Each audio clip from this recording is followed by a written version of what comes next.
Hi, I'm Chris McCoy. I'm Kailynn Johnson.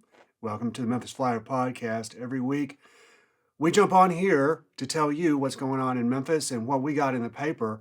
And this week, Kailynn here has the cover story, and it is about the roller derby. Yes, super exciting. So I've never seen Whip It. I was in like the fourth grade when it came out. So I didn't know much about roller derby from like teen TV shows. So I was really going in thinking that it was all the bumping and like knocking people down. Mm-hmm. But what I really liked that I found out was it's a really good way for people to have hobbies outside of like after you graduate college, going to work is not really the ideal way to just spend your life. So a lot of them find community and like hobbies that way. Mm-hmm. It's harder to meet people Yeah. too. Like once you get to be grown ups, you got to find something like that. And it's a sport. I was into it when it first came to Memphis, or first returned to Memphis back in the aughts. I knew several women who were involved in that at that time, but I've kind of fallen out of it. But that's why I'm glad that you did this story Yeah. because it's fun to watch, It isn't it? is. It is. I saw them at practice, and then I got to see them in like game mode, and it was like more hype than a Grizzly game almost. Like how much the community kind of shows up for them, and how much they feed off of that community is pretty cool, especially when they're whipping around the track. So yeah. Hmm. Yeah, and it's not a physical game that you see like in the if you think about it like from the 70s, like when it was Hmm. originally big, it was like professional wrestling, but this is like for real. Yes. Yes. Very Isn't it? cool. Yeah, Yes. and it's great to and it's like a game that you can watch, but you gotta, and once you understand it, it's not difficult to Hmm. understand, but it like at first it's like it's just chaos. But then if you keep an eye on the person with the star Hmm. helmet, Yes. then you can figure it out. So what are some of the folks that you met in this course of this story? So I got to meet Dylan Miller, who is a jammer, and I also got to meet someone named Don't Blink, and she's actually playing in the World Cup. She's playing with a team called Fuego Latina. It's like a borderless team, and so she's getting to play that, and I believe late summer. And then of course I also got to speak to someone who actually they skated in college, and like we're talking about, finding that community outside of going to work every day. Her name is Jim. And we talked a lot about, not only being in these intergenerational spaces, but kind of building your confidence too. A lot of people talk a lot about it's like something that you learn as a child. You kind of have to get back on that bike, but the derby's really good for building confidence, not only yourself, but it also kind of gives people this way to kind of turn this switch on from like overthinking and like, I guess this way you present in the world to kind of being like really fierce and like just leaving it all in the rink. Hmm. Yeah, for sure. Well, y'all should read this story in the Memphis Flyer. It's online today, and it's also in about 30,000 copies spread across the city. We were talking about this in a meeting the other day. We have more than 300 pickup points. Oh, wow. Yeah, for the flyer spread all over the city, and so a lot of times people will be like, I don't know where to find it, Hmm. and it's like so you can go on memphisflyer.com. There is a map Hmm. which will show you where all the pickups are. And to me, I like the physical copies. Yeah. It gets it's something different. You can Yeah. read.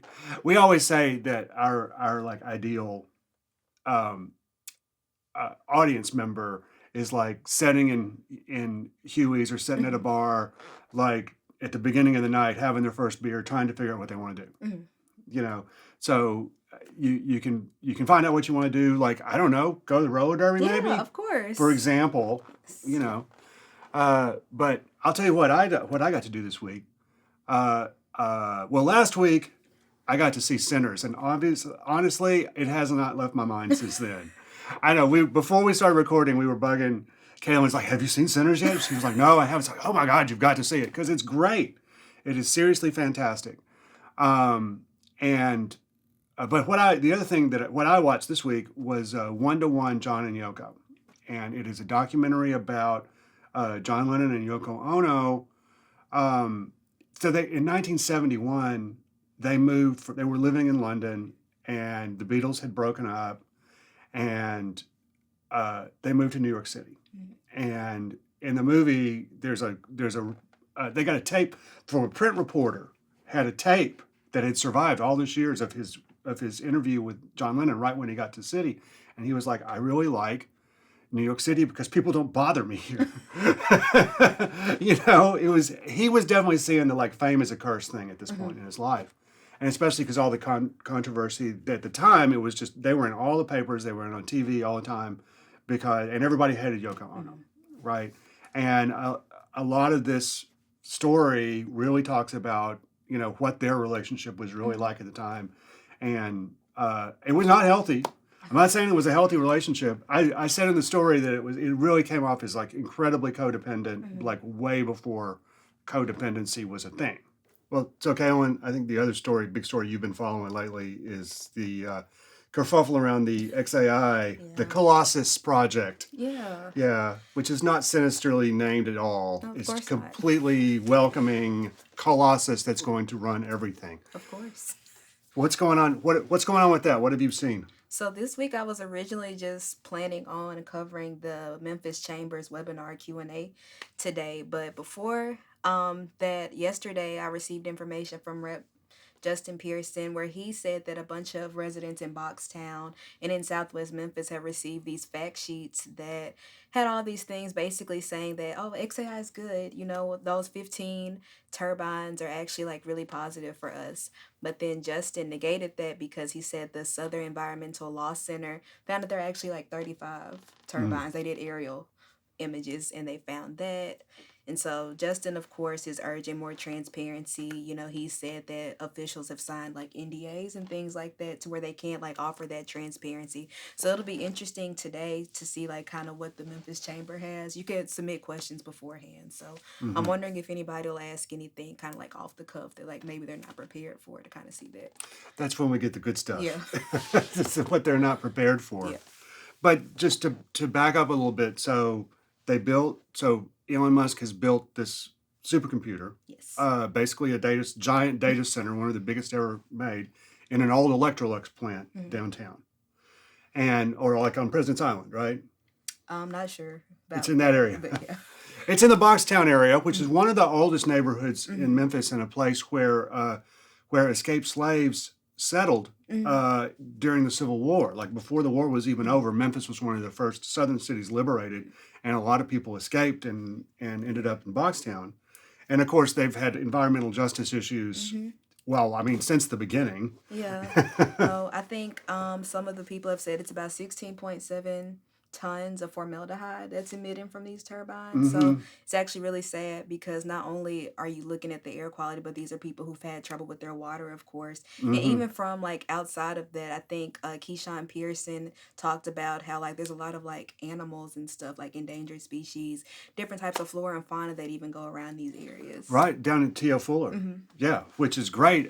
I don't think as many people go to T.O. Fuller as they do to like Shelby Farms or Shelby Forest. But it is huge, for one thing. It's got some great hiking down there, next to Chuckalissa, too. But it's also next to, like you said, President's Island and a whole bunch of big industrial polluters. Yeah. It's all down there together. And so the reason that they installed those turbines was because they said that they couldn't wait for TVA to actually build a transmission to get right. Right. It's like I gotta have the world's biggest computer, and I gotta have it right now, too. So it's just like it seems to me, having been following this story like really closely, like I think all of us have been, that it's about Musk's impatience. I think most of all, it's like. Why don't you just wait until we can build a transmission for you? But wait until we can build, the gray water plant, which is, because we're using 1 million gallons a day or so from the aquifer, right? Right. But he won't wait. And he's making it everybody else's problem. Yeah. And like you said, I'd seen a couple of emails from Representative Pearson, but he's really on the warpath about this, isn't he? Yeah, most definitely. He's someone who lives in that area too, and I think that that's something that people are kind of urging for our representatives to do. Not only do they want to see people in the community speak, with people who are actually like in these communities that have the power to urge that. So I'm glad that he's able to speak for the residents of Southwest Memphis, but also I'm glad that those residents are speaking up as well. They're going to town halls, they're going to City Hall. I think the Shelby County Health Department has their public comment period open right now. So hopefully those comments are heard and those voices are heard, because these are the people that it's affecting the most. Well, you can check Kaylynn's continuing coverage of the XAI debacle on the Flyer website or in the paper. I assume we'll be seeing more from you about this next week. Yes. Yeah. She's literally going from here to the meeting. So it's, never a dull moment here at the Memphis course Flyer. not, We're no. always collecting stories for you. Yes. Well, we'll hear more about this next week Yes. on the Memphis Flyer podcast. Maybe I'll get Kailynn to come back. I don't know. We always love having you here. Love being here. Yeah. So we will see you next week, and be safe.